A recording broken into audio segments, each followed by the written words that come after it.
Let's see. I started building guitars a year ago, September of 2024, and I've been very pleased with the amount of tools I've been able to use.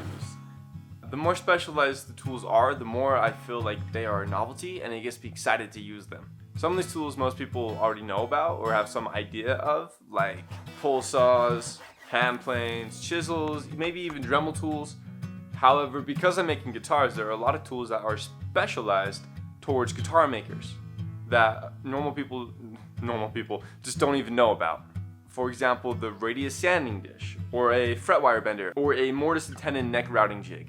Whoa. But remember, for me, the more specialized the tool is, the more I tend to think it's pretty neat.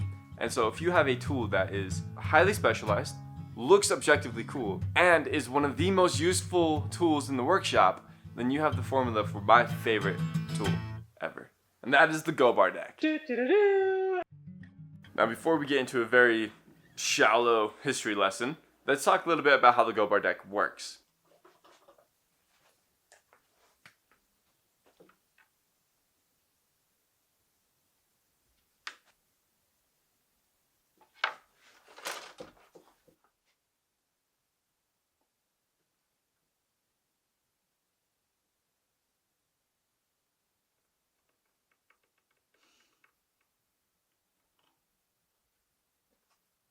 And that's how it works. Very self-explanatory.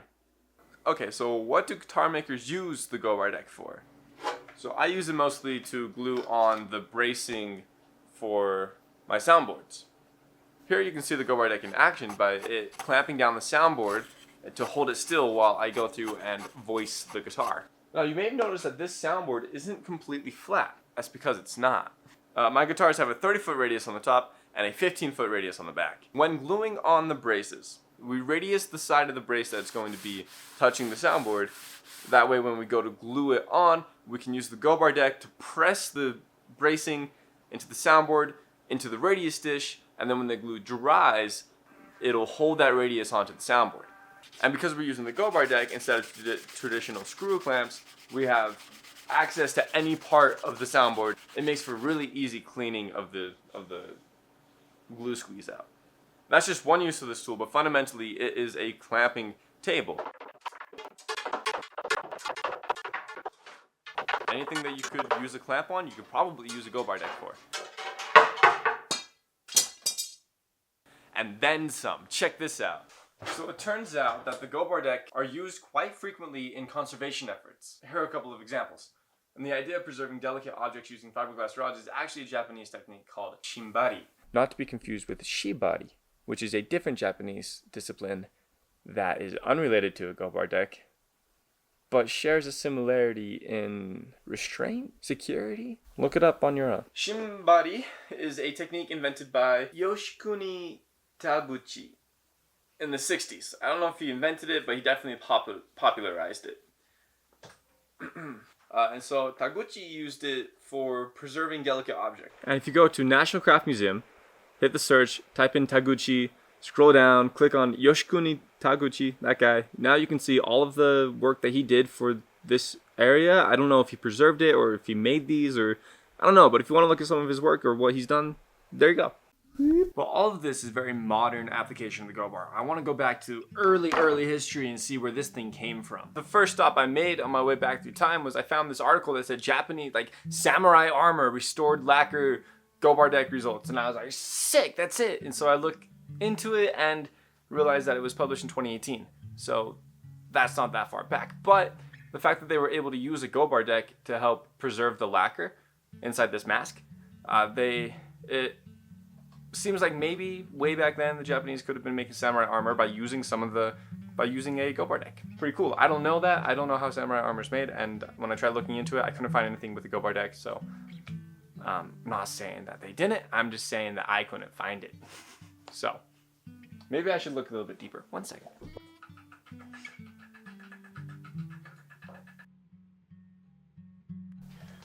The British Museum is saying that that shimbari is shimbari is an ancient clamping technique, but the oldest I can find of it is the 60s. How is the 60s? No, sorry, they don't say ancient, they say traditional. A traditional Japanese clamping technique called shimbari. How old is Shimbari? It says centuries old. Evolving from practical restraint methods. No, that's not. No, that's bad. That's not what I want. Developed in the 1960s. How is that traditional? There's so little information on the Gobar deck. Like, it's just people, like, there's no history of it. That's obviously a dud. People keep telling me that this is a Chinese technique, like ancient Chinese technique, but I'm not finding any history with it being any older than the 60s, and it, for one, is Japanese, not Chinese, so I don't know where they get Chinese from. I don't know. Maybe it's like an orally passed down thing that they say, but I don't know where they get that information from. I couldn't find anything about using sticks, flexible rods as a clamping system anywhere in the ancient civilizations. They were not. It didn't really show up in the Greeks or the Romans or the Egyptians or the Sumerians or whatever. Like, it just didn't show up. Instead, they would use, if they used glue, they would use ropes and 2 pieces of wood. They'd like put them on top, and then they'd tie down the ends of the rope to apply clamping pressure, which to me is more of a pain in the ass than just having a Gobar deck. And so at this point, I had to ask myself, why am I not looking for the Gobar deck in the context of Luthier? This is a guitar clamping tool, so if I want to know the history about it, then I've got to look in the history of guitars. But I wanted to see where it came from, and I assumed that it came from something before the guitars, and it didn't, really. I mean, I could see some ancient guy acting out in desperation and just like wedging a stick somewhere, but they didn't really have glue like we have it now. They didn't have it until like the 1700s. I say that we didn't really have glue until the 1700s, or sorry, 17th century, but that's not entirely true. We've had glue for a very long time, longer than you would think. Prehistoric, it was the Neanderthals. The Neanderthals knew that if they heated up the tar from a birch tree, they could use it as an adhesive. What? I found this picture, which is a Gobar deck, I suppose. He put a fucking tree in it. And so we look at the history of the Gobar deck in the context of guitar making. If I was going to start looking into the history of the Gobar deck in the usage of Luthier, then I figured I'd start with one of the oldest classical guitar makers that I could find. And apparently this guy named Antonio de Torres. He is the father of the classical guitar, like the normal classical 6-string guitar that we know of today. However, the AI overview on Google, however much we trust that, says that he doesn't use a Gobar deck in his construction. Where did you get that quote? Just read an article about how the Torres model guitars are made, and yeah, nothing about a Gobar deck. See that? They just have a clamp going in through the center. So that's lame. I think they should have used a Gobar deck. Just saying. Oh, look how thin their bracing is. Look at that. You see how thin that is? Whoa. All right, who was the first guitar player to when did the Gobar deck even get popular for guitar making? He was 1800s, like mid to late 1800s. What about Daniel Frederick? Did he use a Gobar deck? What was his name? Daniel? Gobar deck. A little photo of his workshop. Do you guys see a Gobar deck? I'm not seeing a Gobar deck.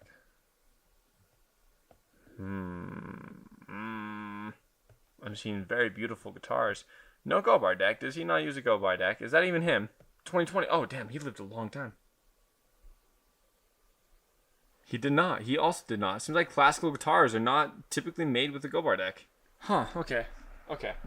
That begs another question. When did luthiers start to use the Gobar deck? Boom. No available information. Okay, Martin guitars use Gobar decks. Okay. Did they always? They did not.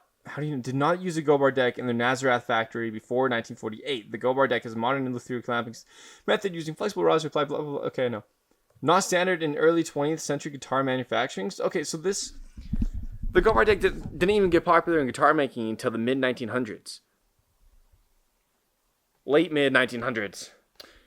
Alright, I didn't realize going into this that this was going to be such a modern invention. I thought that putting 2 sticks to clamp down something would have been ancient as hell, but it doesn't seem like it is. It seems like, even in the context of guitar making, which I thought would be more modern, but not 1900s, not like 60 years ago. Like, it's so new.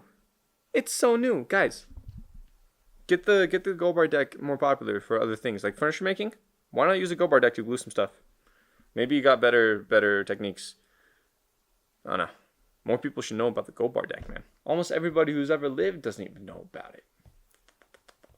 We gotta change that, guys. We gotta change that. All right. Well, that was a fun little history lesson. I told you, non-existent at the start, right? Where I said shallow history lesson because there ain't fucking history on this thing. This thing is not ancient. This is not traditional. What?